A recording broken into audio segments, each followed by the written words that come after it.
Welcome back.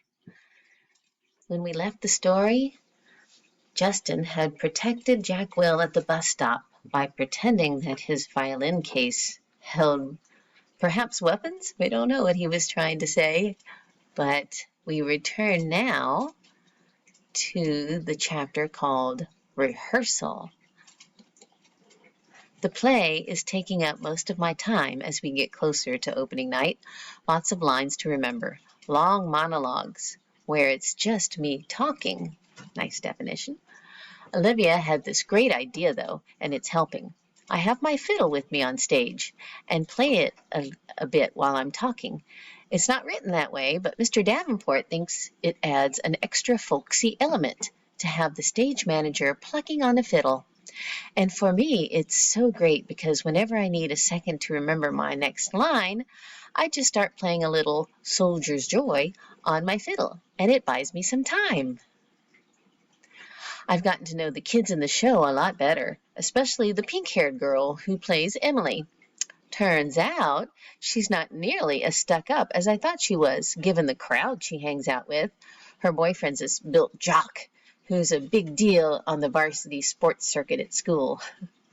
It's a whole world that I have nothing to do with, so I'm kind of surprised that this Miranda girl turns out to be kind of nice. One day, we're sitting on the floor backstage waiting for the tech guys to fix the main spotlight. "So how long have you and Olivia been dating?" she asks out of the blue. "About 4 months now," I say.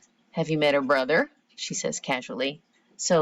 It's so unexpected that I can't hide my surprise. "You know Olivia's brother?" I ask. "Via didn't tell you?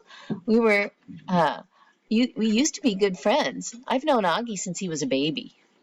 "Oh, yeah, I think I knew that," I answer. I don't want to let on that Olivia had not told me about any of this. I don't want to let on how surprised I am that she called her Via. Nobody but Olivia's family calls her Via. And here this pink-haired girl, who I thought was a stranger, is calling her Via. Miranda laughs and shakes her head, but she doesn't say anything. There's an awkward silence, and then she starts fishing through her bag and pulls out her wallet. She rifles through a couple of pictures and then hands one to me. It's of a little boy in a park on a sunny day. He's wearing shorts and a t-shirt and an astronaut helmet that covers his entire head.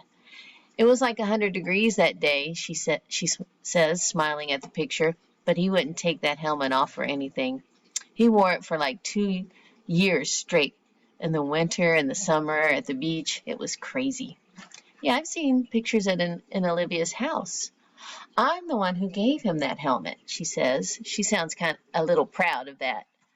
She takes the picture and carefully inserts it back in her wallet. "Cool," I answer. "So you're okay with it?" she says, looking at me. I look at her blankly. "Okay with what?" She raises her eyebrows like she doesn't believe me. "You know what I'm talking about," she says, and takes a long drink from her water bottle. "Let's face it," she continues, "the universe was not kind to Augie Pullman." Bird. "Why didn't you tell me that you and Miranda Novice used to be friends?" I say to Olivia the next day. I'm really annoyed at her for not telling me this. "It's not a big deal," she answers defensively, looking at me like I'm weird. "It is a big deal," I say. I look like an idiot. "How could you not tell me?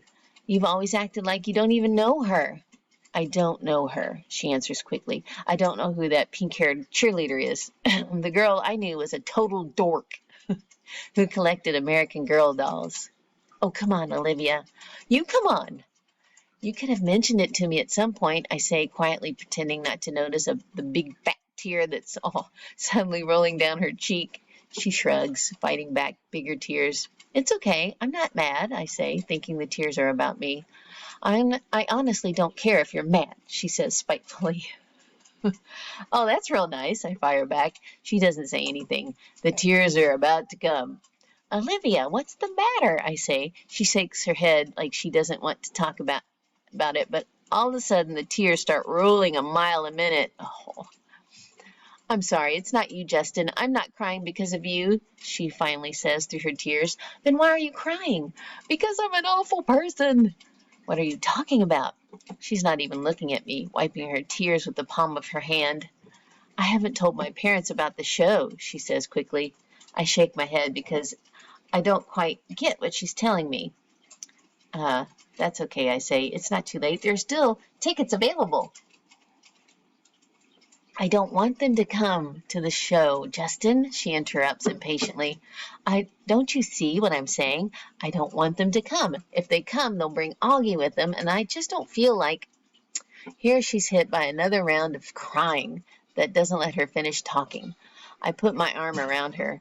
I'm an awful person, she says through her tears. You're not an awful person, I say softly. Yes, I am, she sobs. It's just been so nice being in a new school where nobody knows about him, you know? Nobody's whispering about it behind my back. It's just been so nice, Justin. But if he comes to the play, then everyone will talk about it. Everyone will know. I don't know why I'm feeling like this. I swear I've never been embarrassed by him before. I know, I say, soothing her. You're entitled, Olivia. You've dealt with a lot your whole life. Olivia reminds me of a bird sometimes, how her feathers get all ruffled when she's mad, and when she's fragile like this.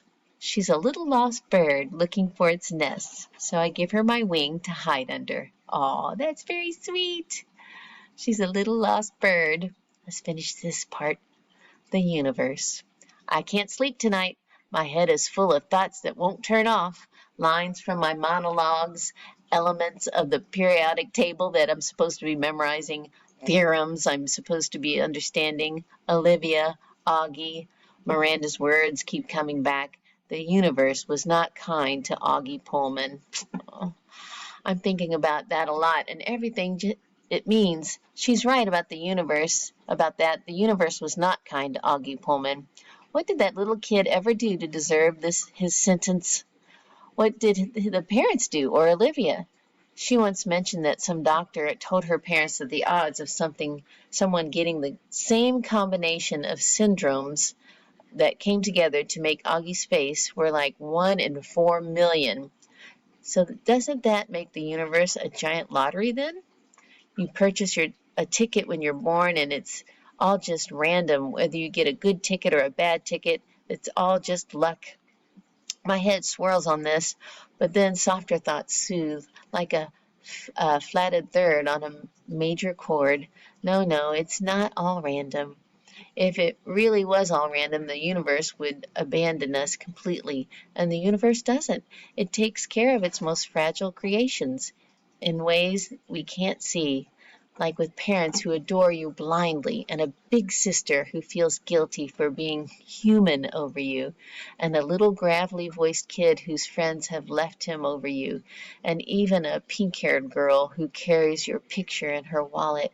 Maybe it is a lottery, but the universe makes it all even out in the end. The universe takes care of all its birds. Aw, that's a good way to end that. And next time we'll pick it up with part 6.